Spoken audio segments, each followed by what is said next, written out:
When I think about how I first got into sales, I have to be honest with you, I didn't choose sales. Sales chose me.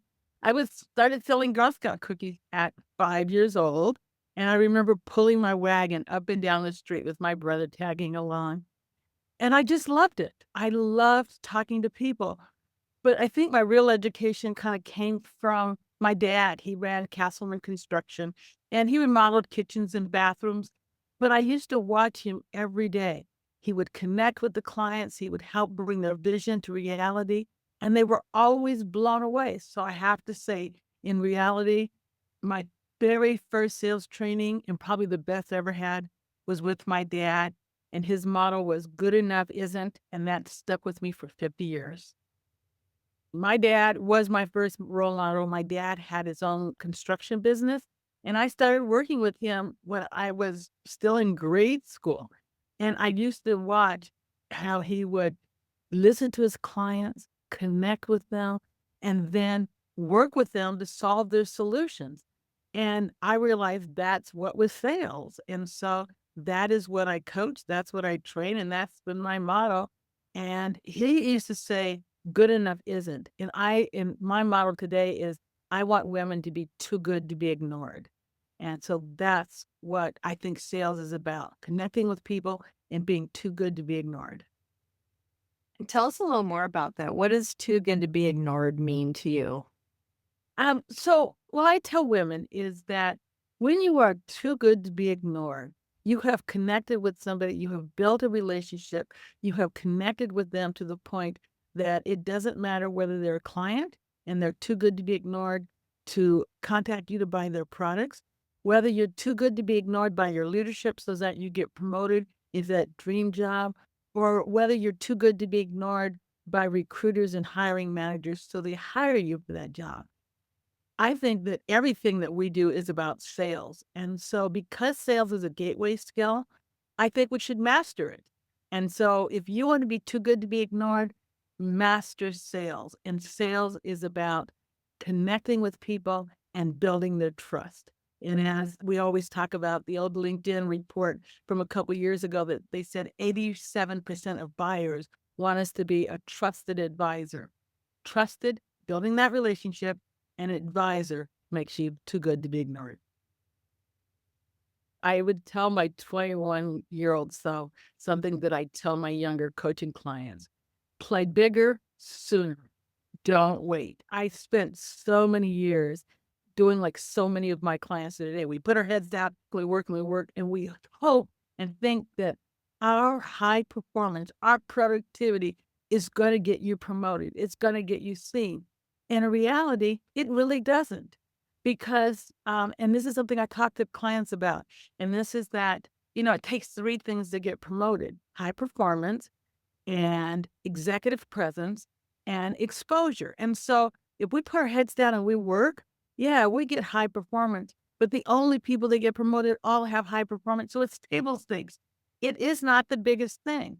Executive presence is touch and tone, character and class. Once you've got that, it's exposure. And exposure isn't just who you know, it's what they know about how much value you bring. And what I mean by that is, can you translate what you're doing into how you make the money, increase the return on investment, make them more money, or operation efficiency, save them money. So build great relationships and then be able to talk about it through financial fluency. And how do you talk about it when I drove this much revenue in dollars? And one quick tip for women is always take those numbers out 3 points. So never say 50 million, say 47.2 million. Instant credibility. Never say 20%, say 21.8%.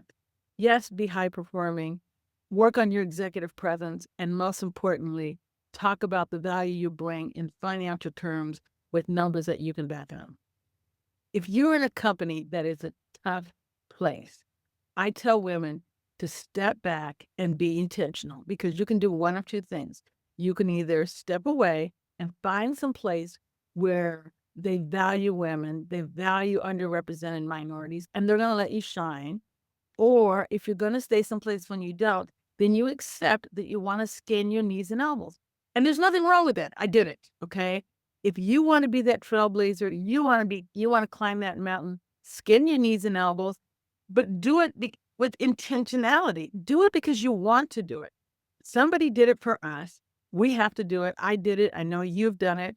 And so if you do it, you go in knowing I'm making a difference. I'm going to change mindsets. So if you intentionally want to be there, then learn how to deal with microaggressions and learn how to deal with people who are either prejudiced or bullying or unconscious bias. And so if you learn how to do that, then you can go into work, you can be intentional. And if you're learning things and you're running things and that brings you joy, then it's worth climbing that mountain and leading and blazing a new trail. But if it doesn't bring you joy and you're not learning anything and you're not discovering, then go and find someplace else. LinkedIn is a great tool to find people who are working places that they love.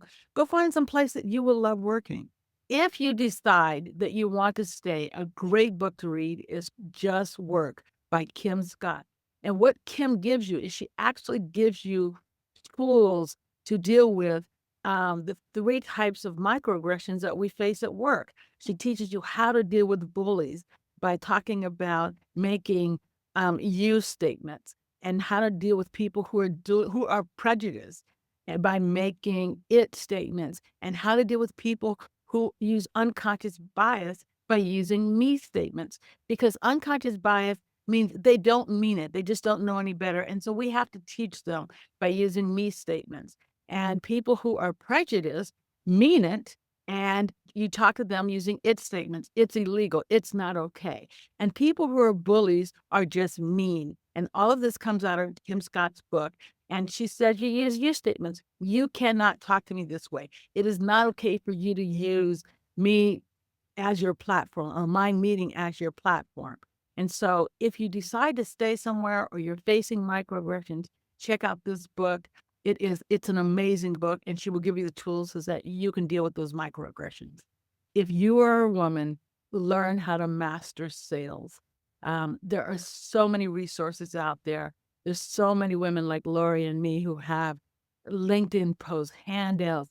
I've discounted and free courses on Udemy. Learn how to sell, master it, get really good at building connections, and it will open doors for you and become too good to be ignored.